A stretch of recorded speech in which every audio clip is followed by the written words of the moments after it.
Olá, povo de Deus. Vamos dar prosseguimento à leitura do livro do Gênesis. Concluímos ontem a segunda parte, na divisão que a Bíblia de Jerusalém faz do livro do Gênesis. Concluímos ontem a segunda parte do livro que falou dos patriarcas Abraão, Isaque e Jacó. Parte que foi até o primeiro versículo do capítulo 37. Hoje vamos dar início à terceira e última parte do livro, que vai contar a história de José. Vamos ler do versículo 2 até o versículo 11, José e seus irmãos. E do versículo 12, ainda no capítulo 37, até o final do capítulo, o 39, nós vamos ler José vendido por seus irmãos.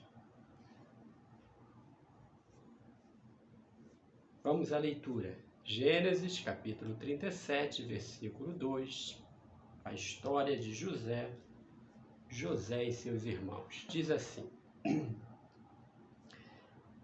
Eis a história de Jacó. José tinha 17 anos. Ele apacentava o rebanho com seus irmãos. Era jovem, com os filhos de Bila e os filhos de Zilpa, mulheres de seu pai. E José contou a seu pai o mal que deles se dizia. Israel amava mais a José do que a todos os seus outros filhos, porque ele era o filho de sua velhice, e mandou fazer-lhe uma túnica adornada. Seus irmãos viram que seu pai o amava mais do que a todos os seus outros filhos, e odiaram-no, e se tornaram incapazes de lhe falar amigavelmente. Ora, José teve um sonho e o contou a seus irmãos. Pareceu-me que estávamos atando feixes nos campos, e eis que o meu feixe se levantou e ficou de pé, e vossos feixes o rodearam e se prostraram diante de meu feixe. Seus irmãos lhe responderam: Queres acaso governar-nos como rei, ou dominar-nos como senhor?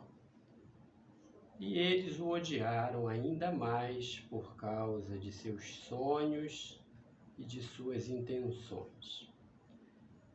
Ele teve ainda outro sonho que contou a seus irmãos. Ele disse: Tive ainda outro sonho.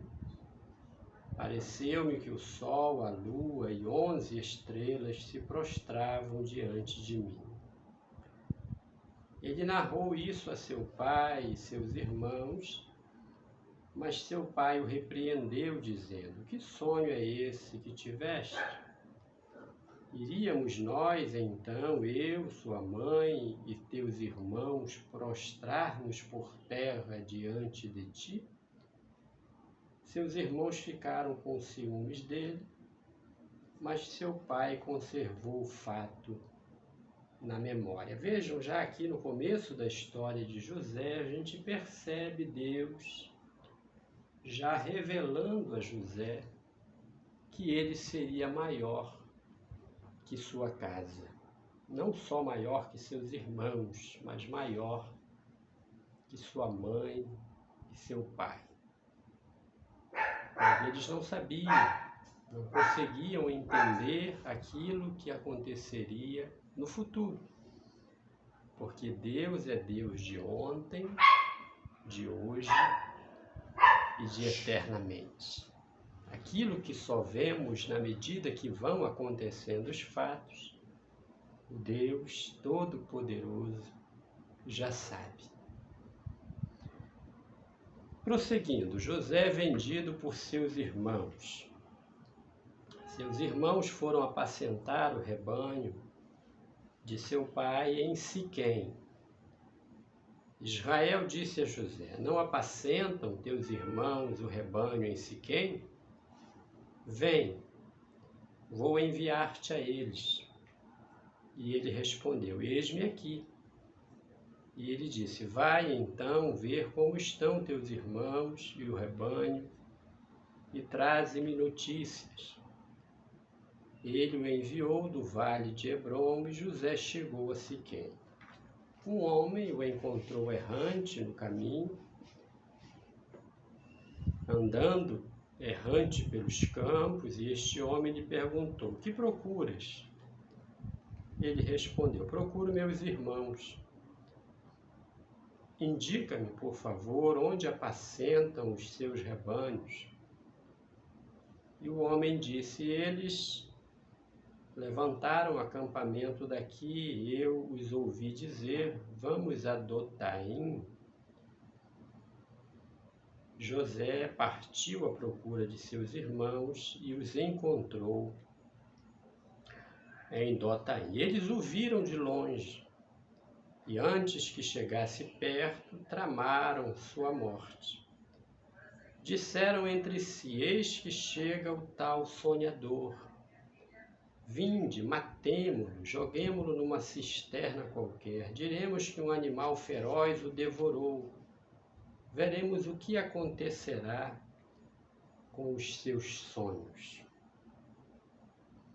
Mas Rúben, ouvindo isso, salvou-o de seus irmãos. Ele disse: não lhe tiremos a vida. Disse-lhes Rúben: não derrameis o sangue, lançai-o nesta cisterna do deserto, mas não ponhais a mão sobre ele. Era para salvá-lo das mãos deles e restituí-lo a seu pai. Assim, quando José chegou junto deles, despojaram-no de sua túnica, a túnica adornada que ele vestia, arremessaram-se contra ele e o lançaram na cisterna. Era uma cisterna vazia, onde não havia água. Depois sentaram-se para comer. Erguendo os olhos, eis que viram uma caravana de ismaelitas que vinha de Gileade. Seus camelos estavam carregados de alcatira, de bálsamo e ládano, que levavam para o Egito. Então disse Judá a seus irmãos: de que nos aproveita matar nosso irmão e cobrir seu sangue? Vinde, vendamo-lo aos ismaelitas, mas não ponhamos a mão sobre ele. É nosso irmão, da mesma carne que nós. E seus irmãos o ouviram. Quando passaram os mercadores medianitas, eles retiraram José da cisterna, venderam José aos ismaelitas por 20 siclos de prata, e estes o conduziram ao Egito. Quando Rúben voltou à cisterna, eis que José não estava mais ali. Ele rasgou suas vestes e, voltando a seus irmãos, disse: o rapaz não está mais lá. E eu, aonde irei? Eles tomaram a túnica de José e, degolando um bode, molharam a túnica no sangue. Enviaram a túnica adornada, fizeram-na levar a seu pai com estas palavras: eis o que encontramos. Vê se é ou não a túnica de teu filho. Ele olhou e disse: é a túnica de meu filho. Um animal feroz o devorou.